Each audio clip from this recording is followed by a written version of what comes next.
Love divine, all loves excelling, joy of heaven to earth come down. Fix in us thy humble dwelling, all thy faithful mercies crown.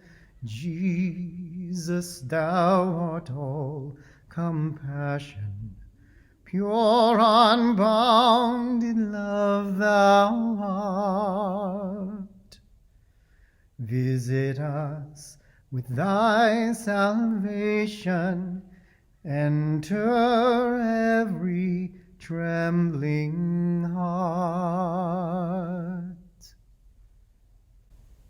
That is from Charles Wesley, the brother of the famous John Wesley, founder of the United Methodist Movement. And it is a beautiful song. It reminds us that love is what it's all about, and that love is available to us, pure, unbounding love thou art. Is that what you see God as? Pure, unbounding love? I hope so. Today we are going to be looking at our next psalm, which is Psalm 12. And the beginning of Psalm 12 starts with this: Help, O Lord, for there is no longer anyone who is godly. The faithful have disappeared from humankind. They utter lies to each other with flattering lips, and a double heart they speak. Sometimes our heroes fall. One of my heroes was Bill Cosby, and hearing all the things that Bill Cosby was accused of and the hard things, it was difficult for me, hearing those things. Hearing things about people that we respect, and then realize that nobody can be like God. Everyone who is set up on a pedestal is going to let us down. And that is what's happening, I think, for David here in this psalm. This psalm is reminding us that people are human, that we can't have these idols, these perfect people in our minds. Not even pastors, not even teachers, or those people. They will always let us down. And yet, the promises of God, it says here in verse 6, the promises of the Lord are the promises that are pure. If we think of the promises of God as being that which is what we look up to, that which holds our anchor in life, I think it's less devastating for us. It's still hard, but when our heroes fall, it's less devastating because they are not the end all. We never expected them to be perfect. And I think in the same way, when people talk about the church or other places, when we mess up as a church or as individuals, it's easy to say, oh, that religion's rubbish. It didn't mean anything. Because look at those people.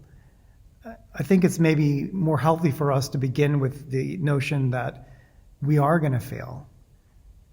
That it really is that love divine, that unbounding love that we are hungering for, that can only be fulfilled with a living God.